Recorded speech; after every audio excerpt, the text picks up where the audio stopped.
आज की क्लास में हम देखेंगे मानक समय रेखा क्या है भारत की और कितने राज्यों से होकर गुजर रही है। कर्क रेखा क्या है इसको समझेंगे और फिर ये देखेंगे कि भारत के किन किन राज्यों से होकर कर्क रेखा गुजर रही है। साथ में हम देखेंगे भारत के पड़ोसी देश, उनसे लगने वाली सीमाएं, भारत के वो राज्य जो अंतर्राष्ट्रीय सीमा साझा करते हैं, कितने किलोमीटर की अंतर्राष्ट्रीय सीमा भारत की है, कौन सा देश कितनी सीमा साझा कर रहा है भारत के साथ, सबसे ज़्यादा किसकी सीमा लगती है भारत से। हम देखेंगे तटीय राज्यों के बारे में, स्थलीय क्षेत्र भारत का कितना किलोमीटर है जो स्थलीय सीमा रेखा है। इन सब बातों पे हम आज चर्चा करेंगे, ठीक है। तो हेडिंग बना लीजिए आप लोग। सबसे पहले कर्क रेखा क्या है, क्या कर्क रेखा।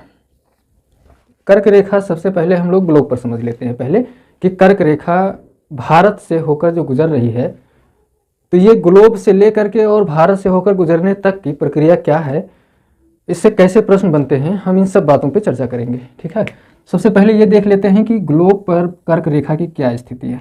आपको मैंने पिछली क्लास में बताया था कि ये 0 डिग्री अक्षांश है जो दो बराबर भागों में पृथ्वी को बांटती है, ठीक है। क्या है ये? दो बराबर भागों में पृथ्वी को बांटती है। ये 0 डिग्री अक्षांश है, 0 डिग्री अक्षांश है। इसी को भूमध्य रेखा भी कहते हैं। भूमध्य का मतलब होगा भू का मध्य भाग, ठीक है, यानी पृथ्वी के मध्य भाग से गुजरने वाली रेखा है, तो भूमध्य रेखा कहते हैं। इसी को विषुवत रेखा भी बोलते हैं, विषुवत रेखा, ठीक है, और अंग्रेजी में इसे इक्वेटर बोलते हैं। तो ये चीज़ आप ध्यान रखिएगा। मैंने आपसे ये भी बताया था कि ये 90 डिग्री उत्तरी अक्षांश है, उत्तरी अक्षांश, ठीक है, 90 डिग्री उत्तरी अक्षांश। इसी को ध्रुव बोलते हैं या पोल। और दक्षिण में भी 90 डिग्री दक्षिणी अक्षांश जो है, दक्षिणी अक्षांश, इसे दक्षिणी ध्रुव कहते हैं, ठीक है। ये भी आप ध्यान रखिएगा, ये दक्षिणी ध्रुव है और ये उत्तरी ध्रुव है। यानी 0 डिग्री से लेकर के और 90 डिग्री तक पृथ्वी पर इसी तरीके की आपको एक डिग्री पे अक्षांशीय रेखाएं मिलती हैं। उसी रेखाओं के क्रम में 23.5 डिग्री की जो अक्षांशीय रेखा है, 23.5 डिग्री की उत्तरी अक्षांश रेखा, और यहां पर भी 23.5 डिग्री की दक्षिणी अक्षांश रेखा है, दक्षिणी अक्षांश रेखा। इसको मकर रेखा बोलते हैं, मकर रेखा, और इसे कर्क रेखा कहते हैं, कर्क रेखा, जो उत्तरी गोलार्ध में 23.5 डिग्री के जो अक्षांशीय रेखा। अब ये कर्क रेखा और मकर रेखा का निर्धारण क्यों किया गया और 23.5 डिग्री को ही मकर रेखा और कर्क रेखा क्यों माना गया, इसका जवाब आपको जलवायु विज्ञान में मैंने दे रखा है। आप जाकर के वहां से क्लास देख लीजिएगा। पृथ्वी की गतियों में मैंने इन चीज़ों को वहां पे बहुत अच्छे से समझाया है, ठीक है। फिर भी आप ये समझते रहिए कि पृथ्वी का जो झुकाव है, अक्षीय झुकाव आप पढ़ते हैं, ये झुकाव जो है इसके आधार तल से जो अभिलंब है, ये आधार तल का अभिलंब यही तो होगा, ये इसका आधार तल हो गया, ठीक है, और ये इसका अभिलंब हो गया। ये अभिलंब से ये 23.5 डिग्री झुकी हुई है पृथ्वी। कितना झुकी हुई है? 23.5 डिग्री का झुकाव है पृथ्वी का। और यही वजह है कि कर्क और मकर रेखा 23.5 डिग्री निर्धारित किया गया। ये सूर्य के आवागमन की स्थितियां हैं। साल भर सूर्य के जो प्रकाश है वो कर्क रेखा से लेकर के मकर रेखा तक और मकर रेखा से लेकर के कर्क रेखा के बीच में सूर्य हमेशा लंबवत होता है। तो इस दौरान सूर्य की स्थितियां 3 महीने कर्क रेखा पे होती है, कर्क रेखा के आसपास 3 महीने मकर रेखा, फिर 6 महीने के आसपास ध्रुवीय विषुवत रेखीय क्षेत्र में होती है। सूर्य की स्थिति ऐसे होती है, पहले सूर्य कर्क रेखा पर होता है। कर्क रेखा पर सूर्य कब होता है? 21 जून को। 21 जून के बाद में फिर सूर्य कहाँ? विषुवत रेखा पे आता है 3 महीने का सफर तय करके, और फिर विषुवत रेखा पर ये 23 सितंबर को पहुंचता है, 23 सितंबर। और फिर विषुवत रेखा से सूर्य कहाँ पहुंचता है? 3 महीने का सफर करके कहाँ पहुंचता है? 22 दिसंबर को मकर रेखा पर, 22 दिसंबर। और फिर वापस होता है विषुवत रेखा की ओर और 3 महीने का सफर तय करता है, और फिर पहुंचता है कितने मार्च को? विषुवत रेखा पे पहुंचता है सूर्य 21 मार्च को। सूर्य कहाँ होगा? दोबारा विषुवत रेखा पे होगा, और फिर 21 जून को कर्क रेखा पर सूर्य पहुंचेगा। तो सूर्य की जो आवागमन की स्थितियां हैं, जहां तक सूर्य पहुंच रहा है वो तय होता है पृथ्वी के झुकाव से। और पृथ्वी का झुकाव है अपने अक्ष पे 23.5 डिग्री, और फिर वही 23.5 डिग्री का जो झुकाव है और सूर्य का आवागमन भी वहां तक है, तो उसी को हमने कर्क और मकर रेखा निर्धारित कर लिया। ठीक है, ये तो बेसिक बातें थी। क्लाइमेटोलॉजी में इसको और डिटेल में हमने बताया है, आप वहां जाकर के वीडियो देख लीजिएगा। लेकिन अब हम बात करते हैं कि कर्क रेखा भारत से कैसे गुजर रही है। तो देखिए, कर्क रेखा का भारत से गुजरना कोई असंभव वाली बात नहीं है, क्योंकि कर्क रेखा यही तो है, 23.5 डिग्री ही तो है। जबकि भारत का अक्षांशीय विस्तार कहाँ से कहाँ तक है भाई, 8 डिग्री 4 मिनट से लेकर के और 37 डिग्री 6 मिनट तक, ये भारत का अक्षांशीय विस्तार है ये। ठीक है, अब यहाँ तक भारत विस्तारित है और ये कर्क रेखा 23.5 डिग्री की है। तो कहीं ना कहीं जो भारत है, भारत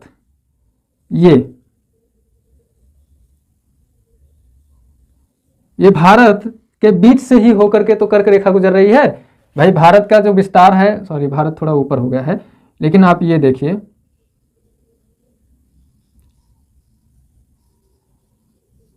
ये जो भारत का विस्तार है, देखिए यहाँ पे कर्क रेखा भारत को पार कर रही है कि नहीं कर रही है, क्योंकि भारत का विस्तार तो 8 डिग्री से लेकर 37 तक है और कर्क रेखा 23.5 की ही है।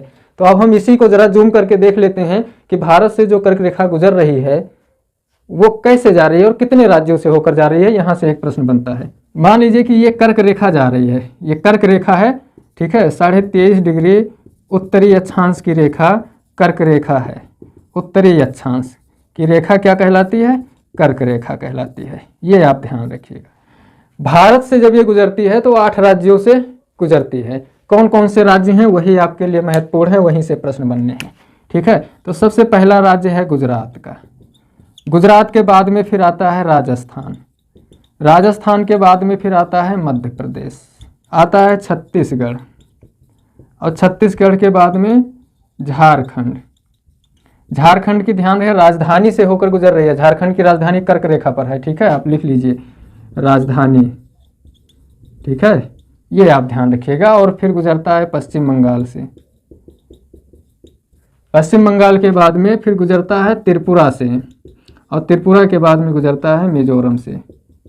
ठीक है, इसी दौरान आप ध्यान रखें कि बांग्लादेश, एक पड़ोसी देश बांग्लादेश से भी कर्क रेखा होकर गुजर रही है। तो ये वो 8 राज्य हैं जहां से कर्क रेखा गुजरती है। आप ऐसे अगर रखेंगे तो ध्यान में जल्दी याद रहेगा, आपको मैप बनाने की जरूरत नहीं है। ठीक है, झारखंड की राजधानी कहाँ है, रांची।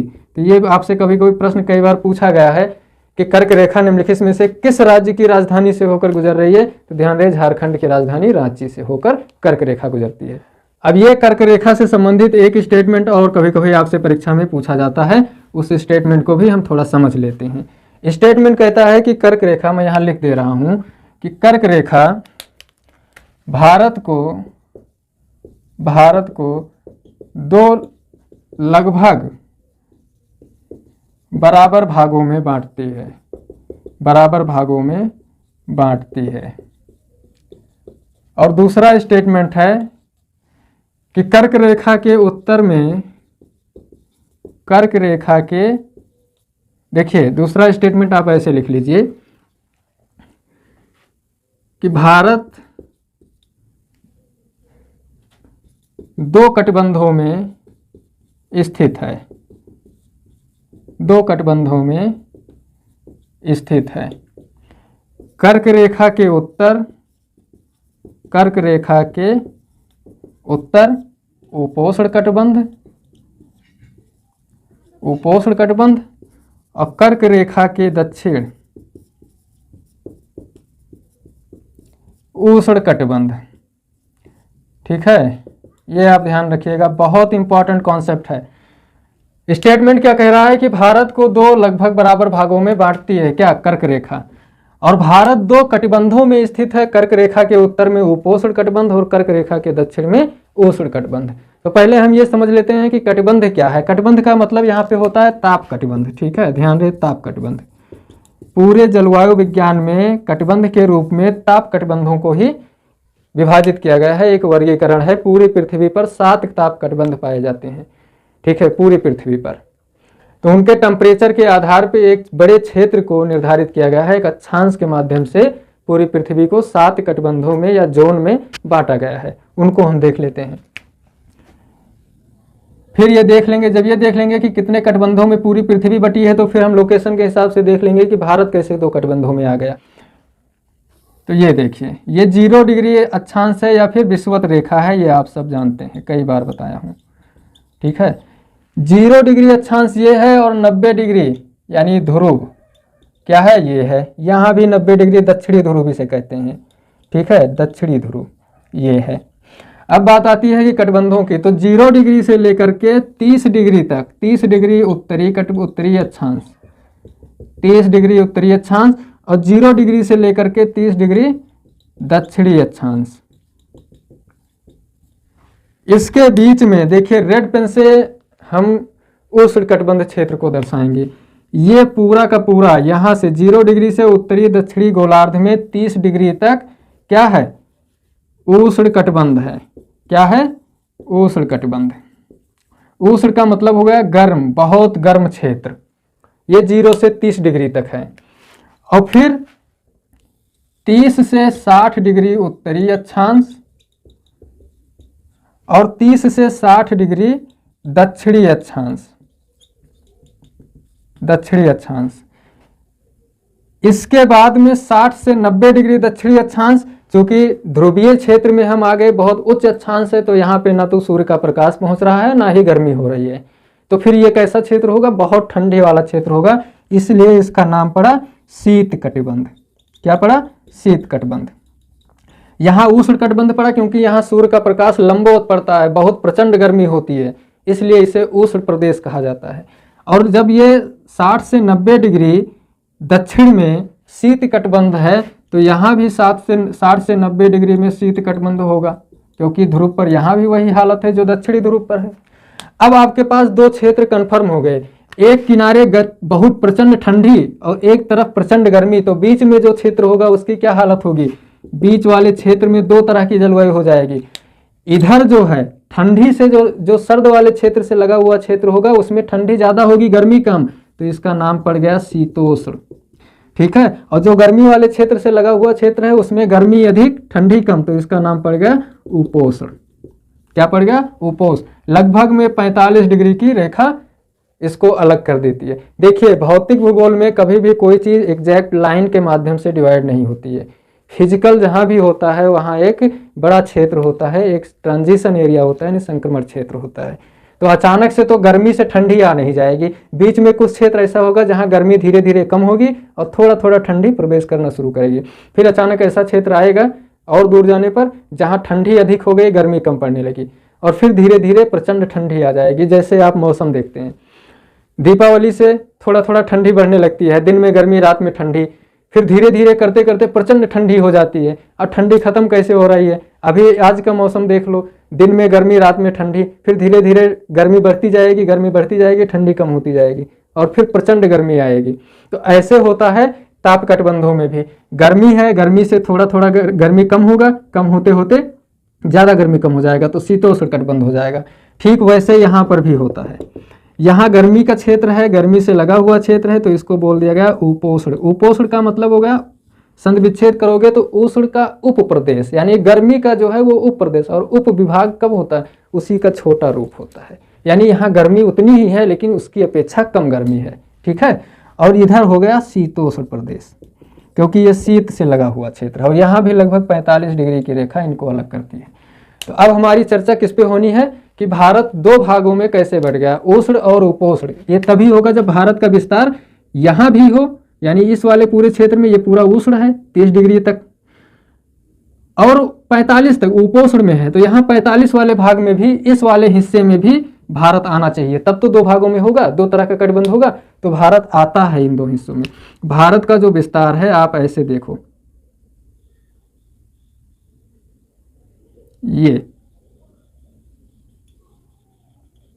ये भारत है। आप देखो, भारत से जो कर्क रेखा गुजर रही है, कर्क रेखा भारत को 2 बराबर भागों में बांट देती है, ये बात सत्य है। तो अगर 30 डिग्री ये है तो 23.5 डिग्री कितना होगा भाई, 5-6 डिग्री का तो कमी है। 5-6 डिग्री में मान लो यहाँ ना होकर के कहाँ चला जाएगा, इतने पे कर्क रेखा होगी। तो अगर भारत को यहाँ से भी बांट दिया 2 भागों में, तो 2 तरह का तो कटबंध मिल ही गया भारत को। एक उष्ण कटबंध मिल गया, और यहाँ से ऊपर क्या मिल गया, शीत कटबंध, है कि नहीं। ये कर्क रेखा है, तो कर्क रेखा के थोड़ा सा उत्तर तक 5-6 डिग्री और ऊपर जाइए तो आपको उष्ण कटबंध, उपोष्ण कटबंध मिलना शुरू हो जाता है। तो आप यहीं पर देख लीजिए कि उपोष्ण कटबंध में भी इतना भारत उपोष्ण कटबंध में है और इतना भारत उष्ण कटबंध में है। ये बात समझ में आ गई कि उष्ण और उपोष्ण 2 कटबंधों में भारत है। ये आप चित्र स्क्रीनशॉट ले लिया करिए, चाहे आप नोट कर लिया करिए। ये तो बात हो गई कर्क रेखा की। अब हम अगली चर्चा जो करेंगे वो मानक समय रेखा के बारे में देखते हैं। क्या है मानक समय रेखा? मानक समय रेखा, मानक समय रेखा भारत का 82.5 डिग्री पूर्वी देशांतर को निर्धारित किया गया है। ये फैक्ट है, आप ध्यान रखिएगा, ठीक है। लेकिन देशांतर के बारे में हमने आपसे चर्चा किया था कि ग्लोब पर जो खड़ी लाइनें होती हैं वो देशांतर हैं, और पृथ्वी पर लगभग 360 देशांतर ऐसे हैं। देखिए पृथ्वी पर गोलार्ध सिर्फ 2 है, उत्तरी गोलार्ध और दक्षिणी गोलार्ध। अगर आप किसी भी बिंदु से उत्तर की ओर जाएंगे तो आप ध्रुव पर पहुंचेंगे, ये श्योर है।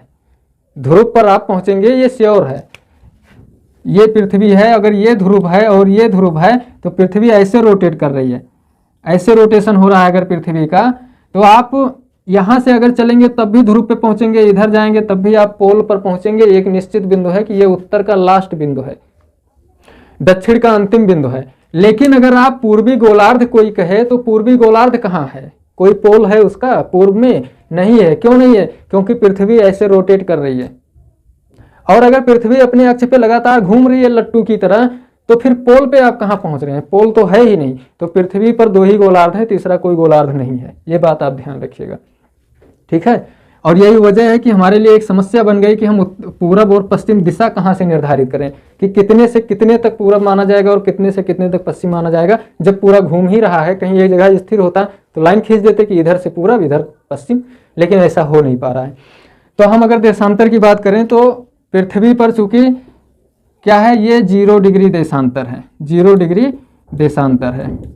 इसी से होकर अंतर्राष्ट्रीय तिथि रेखा गुजरती है। अंतर्राष्ट्रीय तिथि रेखा का यहां से होकर गुजरने का अर्थ ये हो गया कि भैया कहीं से तो हमको बेस लाइन बनाना होगा जहां से हम तारीख गिन सकें, जहां से हम समय काउंट कर सकें, घंटे गिन सकें। अगर हम कोई बेस लाइन नहीं बनाएंगे तो हम कहां से निर्धारित करेंगे? देखिए देशांतर हमेशा समय को बताता है, देशांतर समय के लिए यूज किया जाता है। तो 0 डिग्री देशांतर और एक देशांतर में, अब चूंकि पृथ्वी रोटेट कर रही है 24 घंटे में 360 डिग्री घूम जा रही है पृथ्वी। कितना? 24 घंटे में 360 डिग्री घूमती है पृथ्वी अपने अक्ष पर, यानी एक बार इसका पूरा घूर्णन पूरा हो जाता है 360 डिग्री। तो उसी 360 डिग्री को एक एक डिग्री की एक एक देशांतर रेखा बना दिया गया। अब 360 डिग्री का 360 देशांतर तो निर्धारित हो गया, लेकिन ये कैसे पता चलेगा कि 360 डिग्री पृथ्वी घूमी तो 24 घंटे में घूम गई, तो फिर 1 डिग्री कितने मिनट में घूमी? तो ये पहले से ये काउंट है कि 1 डिग्री घूमने में 4 मिनट का समय लेती है पृथ्वी, 4 मिनट का समय लेती है। 15 डिग्री घूमने में 1 घंटा लगता है पृथ्वी को। इस हिसाब से 360 डिग्री घूमने में 24 घंटे का समय लगता है पृथ्वी को, ठीक है। ये बात आप ध्यान रखिएगा। अब हम बात करते हैं मानक समय रेखा की। मानक समय रेखा का अर्थ ये होगा कि एक ऐसी रेखा जहां से गुजर रही है, उस रेखा पर जितना वक्त हो रहा है वो समय पूरे देश में माना जाएगा। अगर 5 बज रहा है उस मानक समय रेखा के अनुसार, तो पूरे देश में 5 ही बज रहा है। अब मानक समय रेखा के लिए देशांतर क्यों जरूरी है? क्यों हम मानते हैं कि किसी देशांतर पे कितना समय हो रहा है, ये हम कैसे डिसाइड करेंगे? तो देखिए 0 डिग्री का जो देशांतर है हम यहीं से काउंट करते हैं। अब आपको ये पता है कि 1 डिग्री देशांतर का मतलब 4 मिनट हो गया। तो हम एक एग्जाम्पल देखते हैं। ये 0 डिग्री देशांतर है, ये 0 डिग्री देशांतर है, ठीक है। और फिर हम किधर? पूरब की ओर बढ़ रहे हैं, लगातार बढ़ रहे हैं, जा रहे हैं। 0 डिग्री से हम 10 डिग्री देशांतर पर गए, 50 डिग्री देशांतर, 70 डिग्री देशांतर, और फिर हम कहाँ पहुंच गए? मान लीजिए 70 डिग्री रुके रहिए, अभी 50 डिग्री देशांतर हो गया। भारत का जो विस्तार है देशांतरीय, अब जैसे हम 50 डिग्री पार करेंगे, 60 डिग्री आए, 65 आए, 66, 67, जैसे हम 68 डिग्री पर पहुंचे, 68 डिग्री भारत का विस्तार शुरू हो गया, 68 डिग्री 7 मिनट ये हो गया। यहीं से भारत शुरू होता है और ये चला आता है भारत कहाँ तक? 97 डिग्री 25 मिनट। ये भी एक अक्षांश है, यहां तक भारत है, इतने में भारत का विस्तार है, ठीक है। ये देख लीजिए,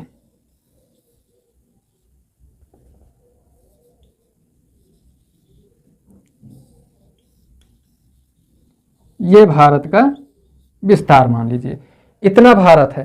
कहाँ से कहाँ तक? 68 डिग्री 7 मिनट से लेकर के 97 डिग्री 25 मिनट तक, और फिर आप ऐसे देशांतर पे आगे बढ़ते जाइए। ठीक है, ये भारत हो गया। आगे जब आप बढ़ेंगे, यहां से जब आप और आगे बढ़ेंगे तो फिर 100 डिग्री देशांतर आएगा, फिर 150 डिग्री पूर्वी देशांतर आएगा, और फिर 180 डिग्री पूर्वी देशांतर आएगा। हमें वहां तक जाना नहीं, हमें भारत की स्थिति देखनी है। अब यहां पर देखिए कि भारत जो है 0 डिग्री पे मान लीजिए अगर 12 बज रहा है, ठीक है, पृथ्वी ऐसे घूम रही है, पहले पृथ्वी ऐसे मान लीजिए इधर की तरफ सरकती जा रही है घूमते घूमते, ये पश्चिम से पूर्व भी रोटेट हो रही है पृथ्वी। 0 डिग्री पे अगर मान लो 12 बज रहा है, 12 AM, ठीक है, 12 AM है, तो हमें यह देखना है कि भारत का जो मानक समय है वो कैसे निर्धारित हो गया। देखो दिक्कत क्या है, मानक समय रेखा हमेशा देश के बीचों बीच में जो देशांतर है उसी को माना जाए, और भारत के बीचों बीच में जो देशांतर है ये वाला, और ये देशांतर है 82.5 डिग्री पूर्वी देशांतर। क्यों? क्योंकि 68 से 15 डिग्री प्लस कर दोगे तो 82.5 डिग्री आ जाएगा, 82.5 में 15 जोड़ दोगे 97 25 आ जाएगा। तो ये 82.5 डिग्री भारत के बीचों बीच में है। बीचों बीच में क्यों रखा गया? क्योंकि हमें एक ही टाइम जोन रखना है, तो बीचों बीच में रहेगा तो इधर के लोगों को भी घड़ी मिलाने में, इधर के लोगों को भी घड़ी मिलाने में दिक्कत नहीं होगी। ठीक है, आमतौर पे बीच में रखना ही ज़्यादा सुलभ होता है। तो मान लीजिए कि 12 AM हो रहा है कहाँ पे? 0 डिग्री पे, और अब हमें देखना है 82.5 डिग्री पे कितना टाइम हो रहा होगा, कितना अंतर है 0 डिग्री देशांतर से और 82.5 डिग्री देशांतर के बीच में कितने समय का अंतर है। डिग्री का अंतर तो आप जानते हैं 82.5 डिग्री, लेकिन टाइम का अंतर कितना है, टाइम कैसे काउंट करेंगे? तो ये देखिए 1 मिनट में 1 डिग्री में 4 मिनट होता है। ठीक है, 1 डिग्री में 4 मिनट होता है, तो फिर इसी हिसाब से 82 डिग्री में कितना मिनट हो जाएगा? 82 गुणे 4, 4 दूनी 8 और 8 चौक 32, 328, और आधा डिग्री में 2 मिनट हो जाएगा। भाई 82.5 है ना, तो मैंने 82 डिग्री का निकाल लिया कितना? 328 मिनट, और प्लस आधा डिग्री का, अगर 1 मिनट में 1 डिग्री में 4 मिनट तो आधा डिग्री में 2 मिनट, तो प्लस 2 मिनट कर दिए, हो गया कितना? 330 मिनट। और 330 मिनट को अगर घंटे में किया जाए तो 6 पंचे 30, 3, तो कुल मिलाकर हो गया 5 घंटे 30 मिनट। यही चीज तो आप पढ़ते हैं, कहते हैं क्वेश्चन बनता है कि ग्रीनविच रेखा से या 0 डिग्री देशांतर से भारतीय मानक समय कितना घंटा आगे है? तो भैया 5.5 घंटा आगे है, ये आप ध्यान रखिएगा। कितना? 5.5 घंटा, 5.5 घंटा, ये आप ध्यान रखिएगा। अब अगर ऐसे आपसे कोई और सवाल पूछ ले कि मान लो कि 15 डिग्री पे अगर क्वेश्चन पूछ ले कि 15 डिग्री पूर्वी देशांतर पर 7 PM हो रहा है, तो फिर 25 डिग्री पूर्वी देशांतर पर कितना टाइम हो रहा होगा? तो आप देख लो 15 10 25, 10 डिग्री का अंतर है। ठीक है, और दोनों पूर्व में ही है तो इसलिए प्लस होगा टाइम में, तो 10 डिग्री का अंतर है, 10 गुणे 4 बराबर 40 मिनट, तो 7 PM हो रहा है, तो यहाँ पे 7:40 होगा। ठीक है, ये टाइम होगा। अगर निकालना पड़े, एग्जाम में क्वेश्चन पूछा जाता है तो आप निकाल लीजिएगा। हमारा जो मेन प्रश्न बनता है वो सबसे ज़्यादा प्रश्न बनता है कि ये जो मानक समय रेखा है ये भारत में कितने राज्यों से होकर गुजर रही है। तो वो आप ध्यान रखिएगा, कहाँ कहाँ से गुजरती है। उत्तर प्रदेश से गुजर रही है, मध्य प्रदेश से गुजर रही है, छत्तीसगढ़ से गुजर रही है, ठीक है, और उड़ीसा से गुजर रही है, आंध्र प्रदेश से गुजर रही है। यानी 5 राज्यों से मानक समय रेखा गुजर रही है। ये प्रश्न खूब बनता है। उत्तर प्रदेश के मिर्जापुर क्षेत्र से ये रेखा गुजरती है, ये भी आप ध्यान रखिएगा। ठीक है, तो ये तो बात हो गई मानक समय रेखा की। अगली क्लास में हम चर्चा करेंगे भारत के पड़ोसी राज्य, पड़ोसी देश, और उनकी जो सीमाएं हैं भारत के साथ, कितने किलोमीटर की सीमा किस देश की लगती है, और भारत के वो कौन कौन से राज्य हैं जो अंतर्राष्ट्रीय सीमा साझा करते हैं, ये भी देखेंगे। साथ में हम ये भी देखेंगे कि भारत के तटीय राज्य कौन कौन से हैं और तटीय रेखा जो है वो कितने किलोमीटर की है भारत की। तो ये सवालों का जवाब हम अगली क्लास में देंगे। Thank you.